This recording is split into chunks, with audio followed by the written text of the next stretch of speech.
hands and legs. Some people say that yes, when Allah said, تبارك الذي بيده الملك وهو على كل شيء قدير, that blessed is he in whose hands, in the universe, see God, Allah subhanahu wa ta'ala, his hands. No, this is a metaphor.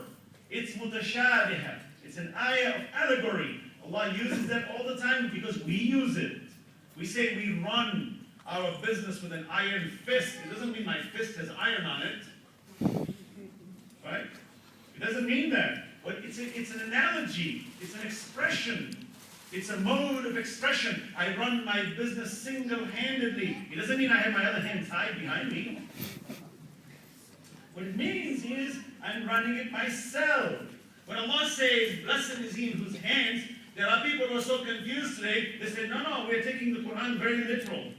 But the Quran is a miracle book. It is a book that is rational in itself, and it brings rational arguments and says, look, when you do tadabbur of Quran, don't you dare go in that analogy. I'll give you a simple example of how logical the Quran is. Somebody came and says, look, God, astaghfirullah, has hands and feet, but not like yours and mine. I said, oh, what kind? He says it's godly. I'm speaking from experience. So I smiled and said, really? And what kind of a godly hand and feet are you talking about? He says, well, it's something that nobody in the universe has. This is, it's a satanic concept, but you got to give him credit for trying. At least he's imaginative. So I said, okay, so now tell me, this God who has these hands and feet, does he perish? Will he perish? Does he have a beginning? We asked the question, Bertrand Russell asked the question. Since God created us, who created God? I'll talk about that in my other lectures, inshallah, if I don't get to it tonight. But that's a very simple, logical, rational argument for that. Very simple. If you go with that, it's a kind of a proof that no human being can poke a hole in it. Even the ardent atheists like Dawkins, they can't poke a hole in this. You can be the world's best mathematician, you can't poke a hole in this one. I'll discuss it, inshallah. But I want to get my point on this. That this God, has he always been here? He said yes. So does he perish? He says no. He has special hands and feet, but he doesn't perish. This is a concoction.